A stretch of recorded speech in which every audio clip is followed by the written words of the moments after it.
All right, let's just jump right in with a question that, let's be honest, almost everyone in a long-term relationship has asked themselves at some point.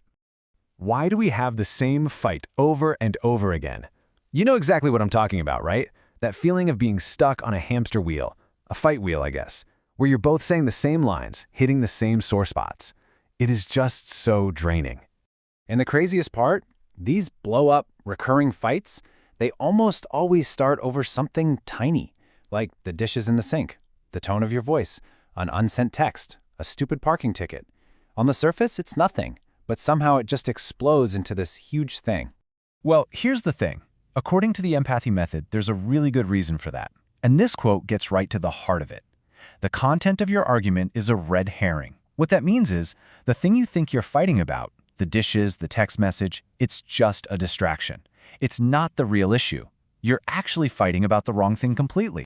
So, okay, if it's not about the dishes, then what is it about? This is where we get into the core concept of the method, something they call the waltz of pain. Let's unpack that. So the waltz of pain is basically this negative, repeating cycle that you and your partner create together. But here's the kicker. You don't even realize you're doing it. It's totally unconscious. And what's driving this dance? It's a deep, primal fear of disconnection, a fear of losing that bond with the person who matters most. And this dance always has 3 predictable steps. Step 1, a negative perception. You see something your partner does and you interpret it in a negative way. Step 2, that triggers a reactive emotion in you, maybe anger, maybe hurt, maybe fear. And step 3, that emotion makes you do something to protect yourself, a protective action. And boom, your partner does their 3 steps in response, and now you're stuck waltzing in this painful circle. Let's look at a real-world example of how this dance plays out. This actually comes from the method's founder's own life. In their dance, when he felt like a failure, his protective move was to withdraw. He'd just shut down emotionally. Now, for his partner, that withdrawal felt like abandonment. So her protective move was to pursue him, to get louder, to demand a connection. But you see the vicious cycle, right? The more he withdrew, the harder she pursued. And the harder she pursued, the more he needed to withdraw. They were both just trying to feel safe, but they were accidentally triggering each other's deepest fears. Now, this isn't just some clever psychological theory. It's actually baked into our biology. So let's talk about what's happening inside your brain during these moments. This is so important to get. When your emotional connection, your bond, feels threatened, your nervous system doesn't sit around and think rationally. No way. It hits a giant red panic button, a biological alarm. And this alarm hijacks your brain. It overrides all rational thought. So you're not choosing to overreact. Your body is literally going into survival mode to protect you from what feels like a life or death threat, the threat of being disconnected. And you should know, this whole approach is built on some seriously solid ground. The Empathi Method is based on something called emotionally focused therapy, or EFT. And get this, the American Psychological Association has rated EFT as the highest rated approach for couples. This stuff is backed by decades of research into how we as adults form bonds. And the results? They speak for themselves.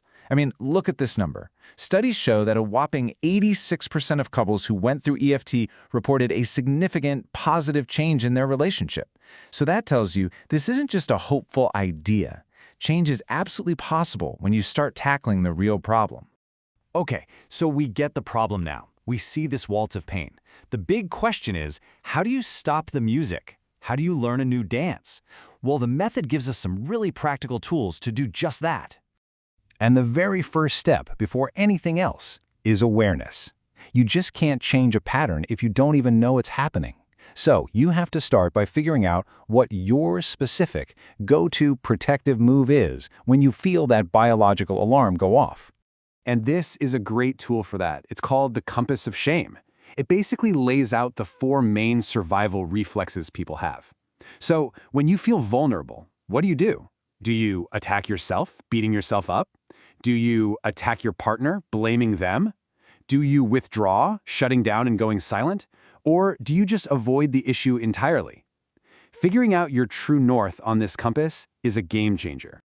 So once you can see the dance, the next piece is learning how to reconnect after a fight. Because, let's be real, fights are going to happen. The goal isn't a conflict-free life.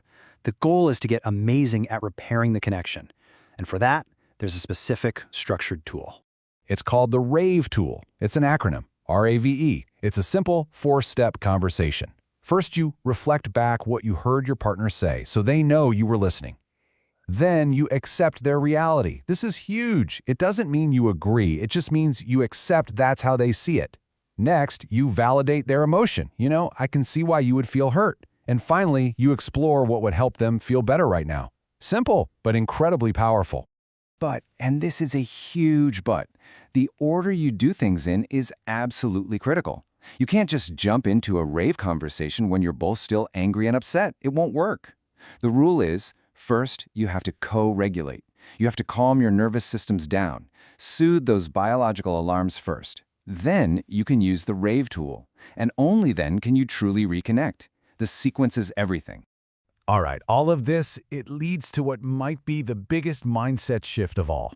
It's a whole new way of looking at conflict itself. For most of our lives, the goal in a relationship has been stop fighting. We think arguments are a sign of failure. But the new goal is completely different. The new goal is get amazing at repairing the connection. See the shift? It's not about avoiding the fight. It's about mastering the reunion. And this quote just nails it. Secure attachment does not mean the absence of conflict. It means the presence of repair. A strong, healthy relationship isn't one where you never argue. That's a fantasy. A truly secure relationship is one where you both trust that no matter what, you know how to find your way back to each other. And when you really get that, it reframes everything. Those fights that you thought were tearing you apart, they're not obstacles anymore. They actually become the pathway to a deeper, stronger connection. Every time you successfully repair, you build more trust, more security.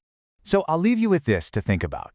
When you look at your own relationship, what's the dance you and your partner get stuck in? Because just being able to see the steps, that's the very first move toward changing the music for good.